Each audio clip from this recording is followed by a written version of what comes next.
Welcome back, everybody, to the Pain to Triumph podcast. We are your hosts, Faye Rucker and Rovonda Doty. If you believe that pain does not get the final word in your life, you're in the right place today.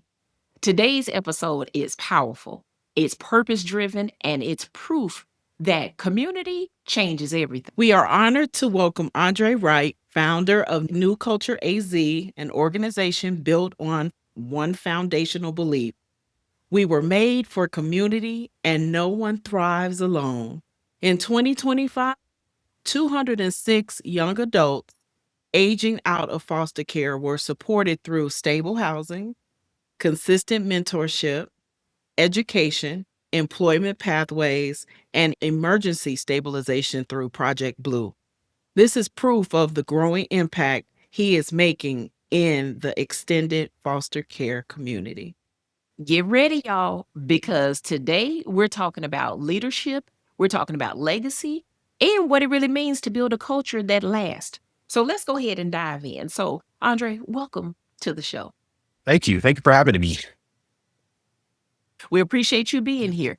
This is a topic that we pray goes out to the masses and people will join us in supporting you.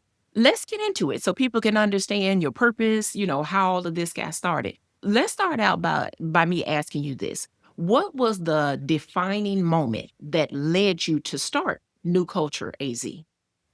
Yeah. So really, I would say new culture is really connected to just what I'm passionate about in my story. I would say really there was a huge gap for homelessness and housing for this transition age youth population here in Arizona. And so I think back in, I want to say 2017, Arizona had the highest population for youth homelessness. And so as I continue to do research to say, hey, what's going on here? I quickly discovered that, with foster care is almost kind of like a guarantee that once you leave the foster care system that you're going to be homeless. And so that's really where the idea around new culture really, ultimately helped, I guess, led me to start it. So Okay, and that's phenomenal. Before New Culture, what broke your heart about what was happening in the life of young adults? yeah, I think I would say my personal story. So I grew up without my biological father. He's incarcerated from age 2 to age 17. And so just understanding just what it was like to grow up without a consistent father, and growing up where I grew up, there was just a lot of times where a lot of my friends had their fathers coming out to play basketball and stuff with us. And so I had mentors and things along the way that helped me, but I still think that my biological father, just having him there would have probably set me up from a different trajectory. And so that's really what I would say drawn me closer to those youth. I would say that I share in a similar context with them, and is what ultimately motivates me today to be passionate about this work. I mean, it's understandable. So let me ask you this then. What pain or gap did you see in the foster care system that others weren't addressing?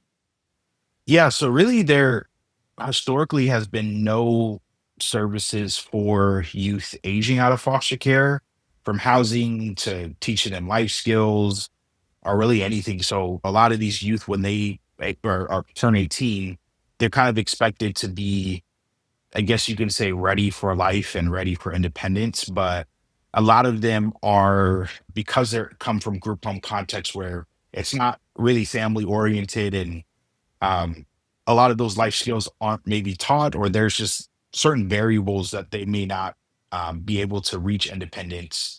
That's really what we saw with New Culture, to just try to figure out how do we really help these youth so that way they don't end up becoming homeless. Because there's a stat that shows that 50% of the whole population as a whole in US and the United States have essentially been exposed or had some sort of touch point with foster care in their lifetime. So yeah, so it's really just trying to solve that pain and solve that problem there. Well, that's amazing. I mean, to see a need and be able to meet it is phenomenal. Was there a moment when you questioned whether or not this vision was too big, or What kept it going?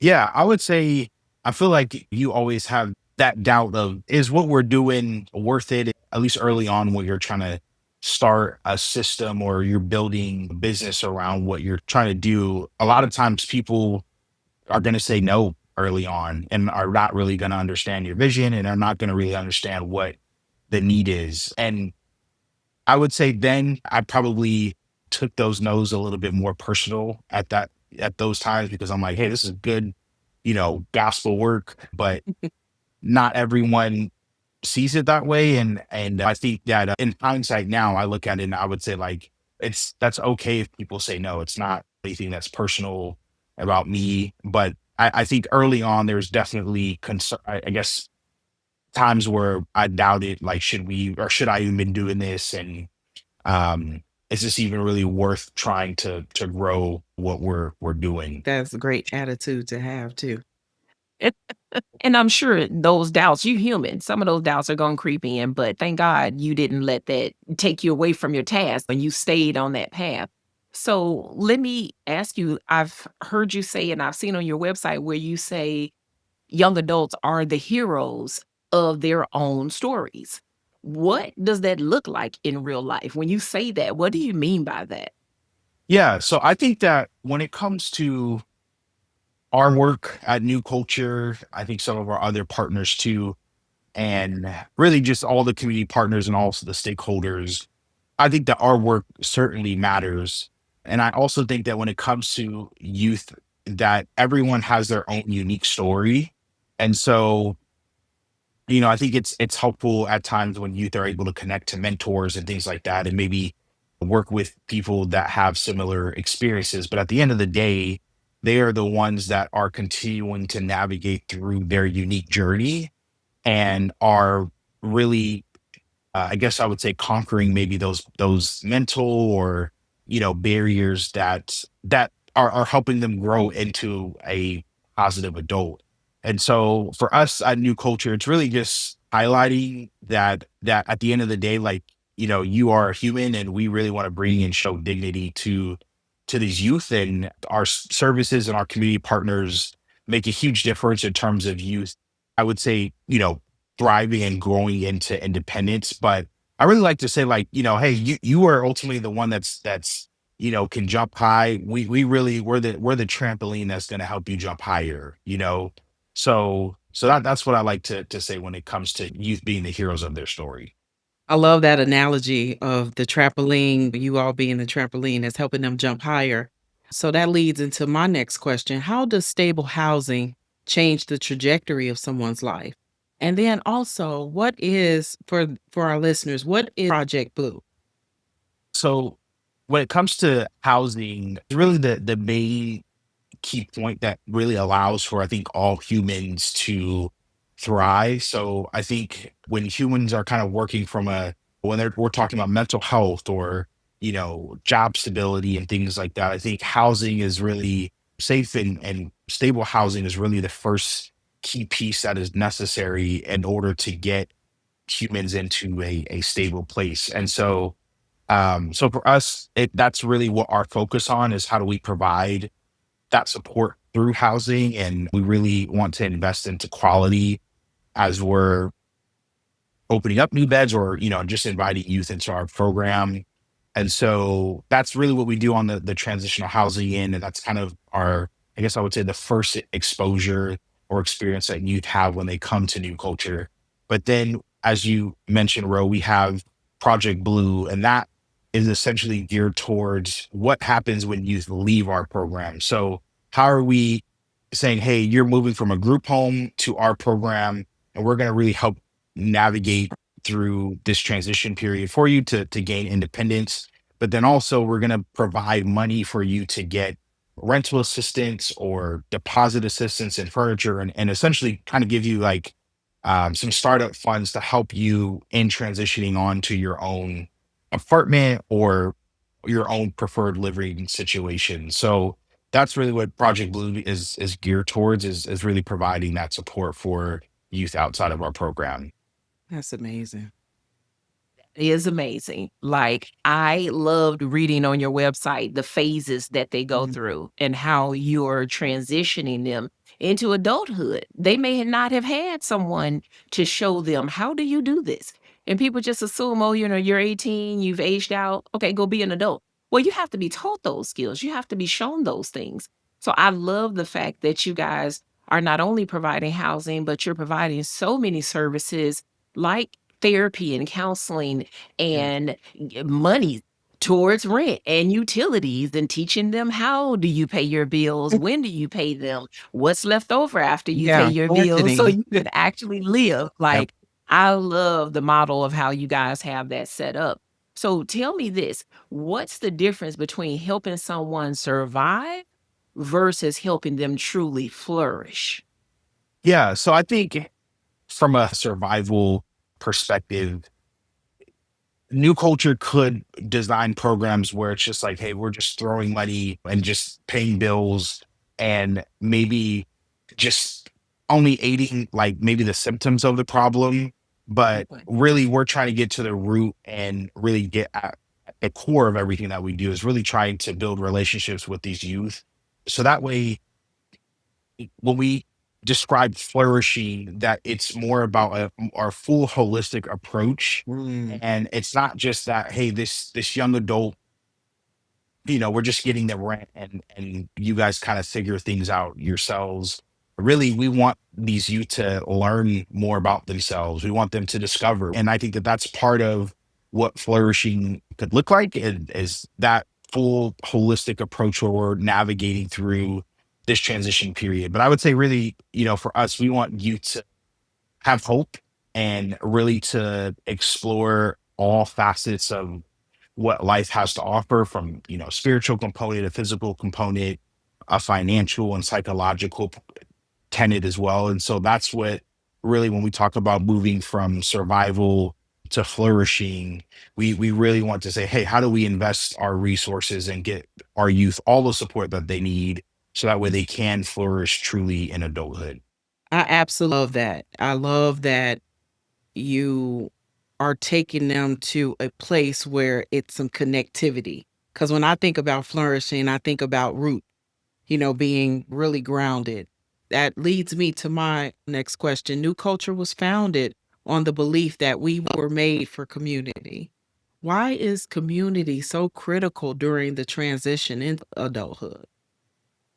Yeah. So I would say, I think it all stems from, or the concept really stems from a biblical perspective on uh, what does it mean to be human. And so I think God is relational in how he interacts among himself and with his people. And so I think that when we talk about relationships with New Culture, that that again, it comes back to, hey, we can throw all these programs and we can figure out ways to kind of give these kids direct money and just write checks. But what's ultimately going to change and help them feel like human and feel, I think, really to that point of flourishing, is through the relationships that I think we were all as humans made for. And so really that's a focal point of where we typically see our best results from we have KPIs that we like to say within our company Mhm. of, how's our company performing well when in terms of our service offering. And so we just see better outcomes with youth attending school, youth getting jobs, and youth ultimately transitioning into adulthood and remaining housed even past their program without any professional supports, due to having that relationship, that where someone is really actively engaging with them and they're able to be themselves and be open and be real, with that person as well. So let me ask you this. What does a healthy community look like for a young adult who may not have ever experienced that before? Do you get that kind of feedback? Do they let you know that? Yeah, I think that we get a lot of that in a lot of our surveys, because we are huge on, um I guess I would say, transparency, but feedback from our youth when we do our events. We took our youth on a cruise back in May of 2025, and yeah, I would say, like, giving these youth a space to kind of be themselves. And some youth, they're awkward, some youth are trying to be cool or in their shell. And so I think that we really at New Culture embrace all of it. So there's unique personalities that we have. And I think for us at New Culture, we really say, hey, we embrace everything. We want you to learn what it means to be an adult, and be comfortable in that space, because at group homes, it's like it's very limited.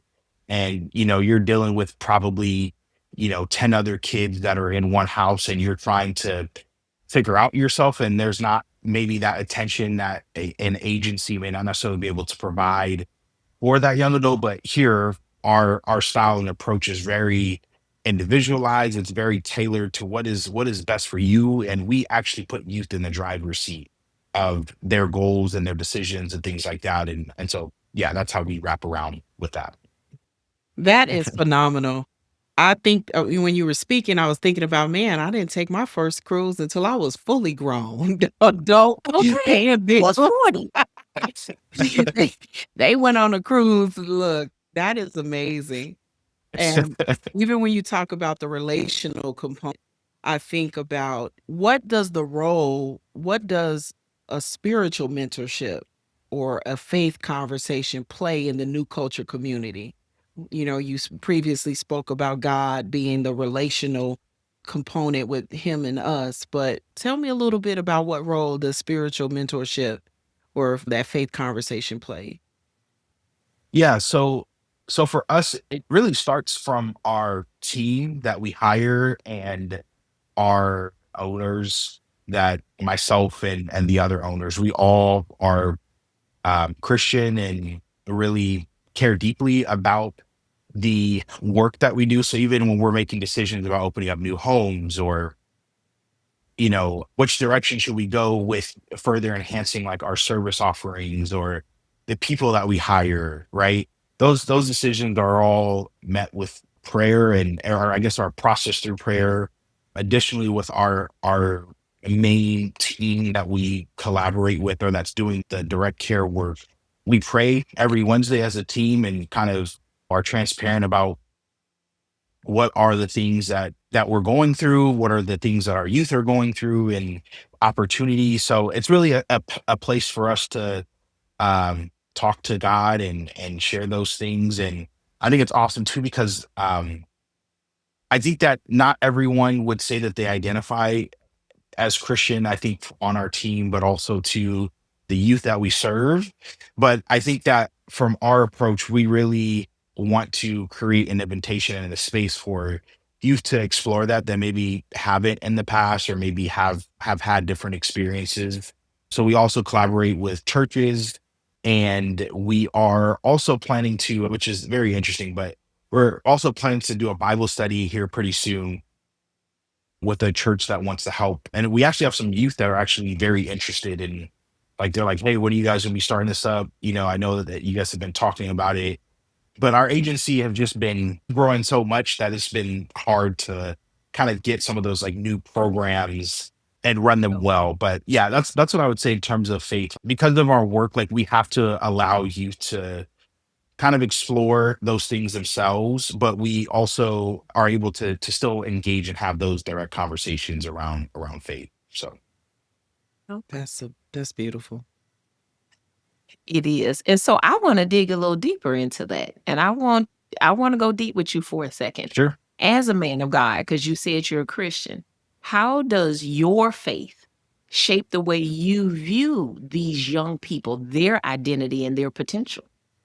Yeah. So I think I start with how, first and foremost, that I think in the Old Testament and New Testament, God continues to call his people to care about the orphan, and care about those. I think in our modern day times would be foster care, but also too, God identifies with them, right? So he identifies with them as his father.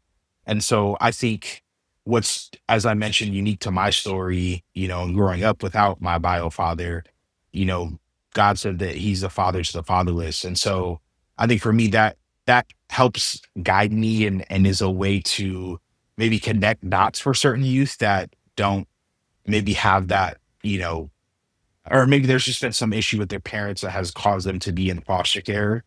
But really, I think it also keeps me grounded because this work is it can be heavy at times. Foster care is not an inherently a good space to be in because ultimately it's that your parents or something happened where you can't be with your family. Yeah, so I think really I'm trying to fight against that by not just through prayer, but also with action of really getting around and building an agency for our youth and a home for them, but also, giving them experiences. I just imagine, I try to imagine what is heaven going to look like when we're in the full presence of God. And so I try to imagine what does that look like for our youth when we're showing up for them every day because I think that the kingdom of God is for them, and I think that's pretty clear in scripture. And so yeah, I think that I'm trying to say, hey, how can I bridge or maybe point to something higher than even myself, but even what New Culture is trying to just do through housing and life skills and independence. Like there's definitely more to what's going on here. That's how I would say I'm dependent on the Lord to accomplish those things. That's powerful because I do believe that no matter what someone's faith is, it's most tested when they're going through a struggle. And that's one of the things that I know that Faye and I wanted to really expose on these episodes. It's just how no matter what you're going through, you spoke to the being in foster care is not a positive necessary situation. It's because they're being removed from the home. It's heart wrenching, right? And how do we pipe in that hope in the midst of something so traumatizing in most cases? So I love that New Culture now has 40 plus housing across the Phoenix, Mesa, Tucson region. How did you scale while staying mission focused? Yeah, I think it's been very difficult to do, but I think the way that we've been able to do that has really been our team. I'm always trying to think about ways to really get my team to like understand how good they are at the work that they do. Um, but also just showing them how much they matter to us as an agency too. But I think that really we've hired a select group of people and have been intentional about that since day one. And so I think we have a really solid team that really cares deeply about our youth. And I think they keep me grounded in terms of and not, choosing to just say, hey, let's just go open up a bunch of homes just for the sake of doing it. It's like, hey, well, we actually want to do good work, we want to do it well. And I think that our team is very tenacious when it comes to our work. Our team, they work, they're not required to, but they work very long hours. And I think it's really just a testament of their commitment and passion to these young adults. So I mean, I would love to do like a documentary just on our team and just their own unique approach one day because I think it would make sense to why New Culture is able to do what it does. So Wow. So whoever's listening that does documentaries, let's shout out to them right now. right. 'Cause I think that would be powerful. Honestly, I do. I think that would be powerful.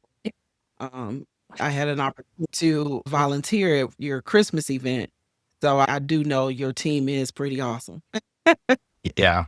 I know you talked about their commitment and their love for helping these youth, but what were some of the behind the scenes struggles people may not see?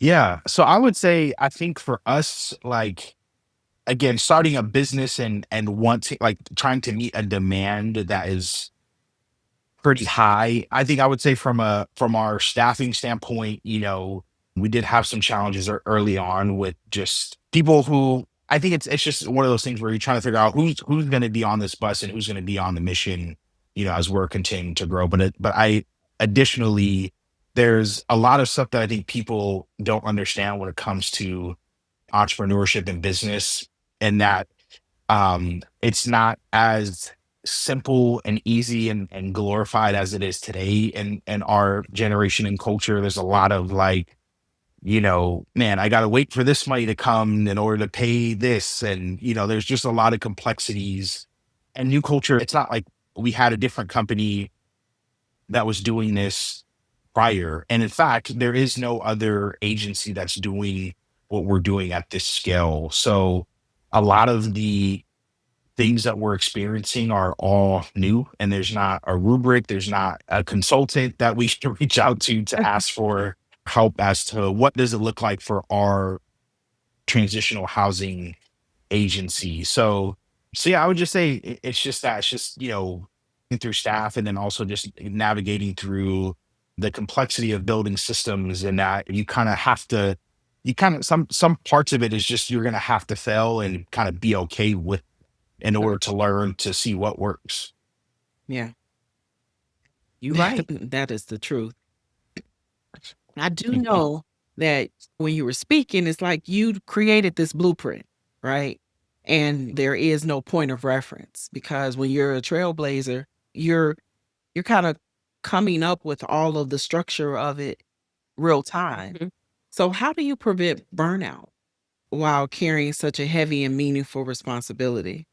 Yeah, so I would say I think that is a question that I feel like I do have an answer for. First of all, I mean, a lot of times with burnout, typically where staff are working hard, but they're underpaid.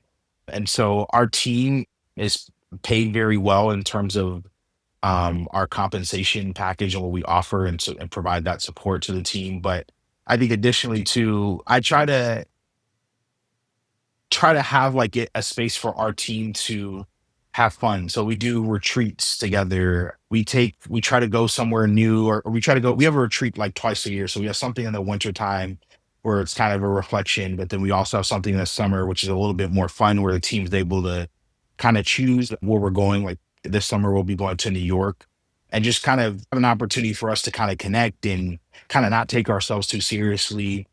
So yeah, I think it's really that, but also to our team is very welcoming, and everyone at the end of the day is willing to help and provide support and step in, and no one really says like, hey, well, that's not my job, or that's so and so's job, so I'm not going to handle it. Our team is honestly, I'm just grateful because they're not just the best when it comes to the work that we do with the youth, but I also think that they are really good at working together. And um, so I guess I would say really it's just hiring the right people, and really trying to navigate through having fun when we need to have fun, but also creating space. So we also have a pretty generous time off policy. So technically there's not like a limited number of time off days. So if our team needs to take off time here and there, I mean, they deserve it, and it's something that definitely a new culture we allow and support. Um so yeah, that's what I would say, that in terms of burnout, that we those levers that we can definitely pull to make sure that the team is running effectively. That's good. Okay. So let me ask you this, and this is a two-part question. I want you to think back to the youth that you're serving, right? And if they've given you this type of feedback, what does triumph look like for the young adults you serve? And if you could speak directly to a young adult who feels alone right now, who's listening, what would you say? Yeah, so I would say triumph, I think, just really looks like them actually navigating through their full experience within foster care. And again, statistically, um, they can be pretty depressing when you look at the data and stats around what typically happens when youth age out of care. But I would say that, triumph really looks like them navigating through their trauma, and navigating through just those negative experiences that they may have had growing up, but being able to still be here, and still be present, and still want to try again and try at life, and have hope for um, the things that they may have aspirations for. So, believe it or not, a lot of the kids that we work with are actually the kids that are even more overlooked. So as we say, like, hey, this is the overlooked demographic. Our kids are typically the kids that either didn't get adopted or there's some issue with their family reunification plan that just wasn't able to work out. So we really are essentially dealing with the young adults or the kids within the foster care system that really things didn't work out as it is typical. So right now, the average time that a youth enters into foster care and is able to get reunited back with their family is about 2 years.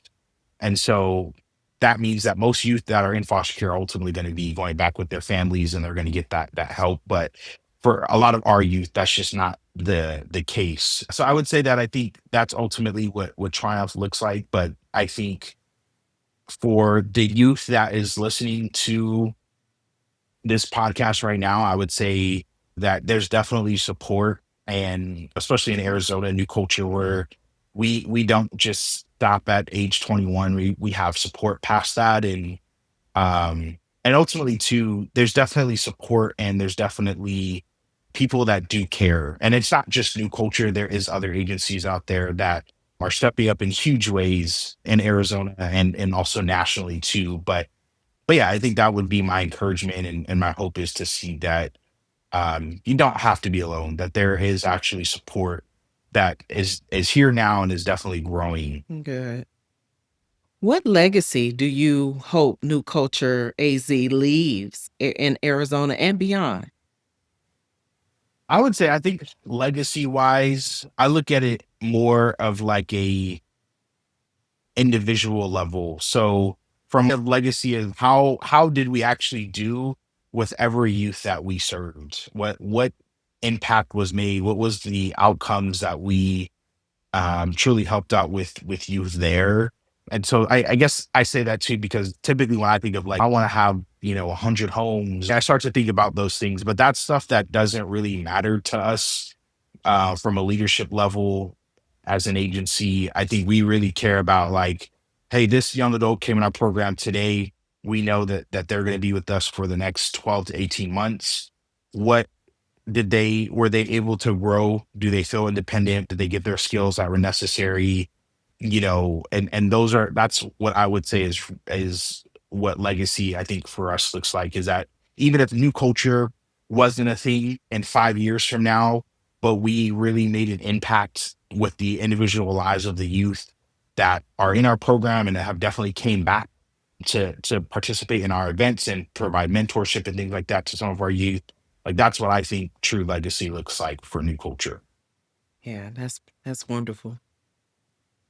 Well, I will say this, you have definitely given us and society, everybody listening, you've given us a very clear understanding about what these young adults go through and about things we need to probably better understand about aging out. You don't hear a lot of people talking about aging out of foster care. What do they do then? Like you're providing that answer. Here's what we can help them do so they can become happy, healthy, productive adults. So I think what you guys are doing is wonderful. And I want to ask you a last question. If New Culture AZ had a heartbeat, like if it was a message out to the world, what would it say? I think that our heartbeat would be that we care deeply about the relationships that of populations most overlooked. And so I think our message would be that there are people that genuinely care and really see youth that are aging out of foster care as valuable to society as well. So yes, we care about them and we want to support them, but I'm also like, hey, how can you also go contribute and be positive members of society as well? So that's what I would say, in terms of New Culture's heartbeat is that's really about relationships. Okay. Well, as we close today's conversation, we want to thank you, Andre, for reminding us that real change doesn't happen in isolation. It happens in community. You definitely have built a beautiful community. We realize through New Culture AZ, we see that what's possible when leadership is rooted in commitment, compassion, and long term vision. This isn't just about housing, it's about hope. It's about dignity. It's about giving people the foundation to build a Yeah. We applaud you for that, Yeah. man. Thank you for coming on the show today. Like, this has been awesome. And I want to say to our listeners, if today's episode moved you, it inspired you, or even if it challenged you, don't keep it to yourself. Share it, right? Like when you're watching or listening to this episode, share it with your friends, your family, with people, get it out there, get involved so that if there's someone that needs help, they'll know about resources like New Culture AZ. Okay, so click and subscribe on our YouTube page. What we're going to do is include their contact information on our page so that you can reach out. You can make a donation. You Yeah. can see maybe how you can help. Maybe you can link up with them and become a partner to the organization. Let's take this information and let's actually put some action behind it. Okay. So until next time, be blessed. All right. And keep watching and keep listening. We appreciate you. Definitely.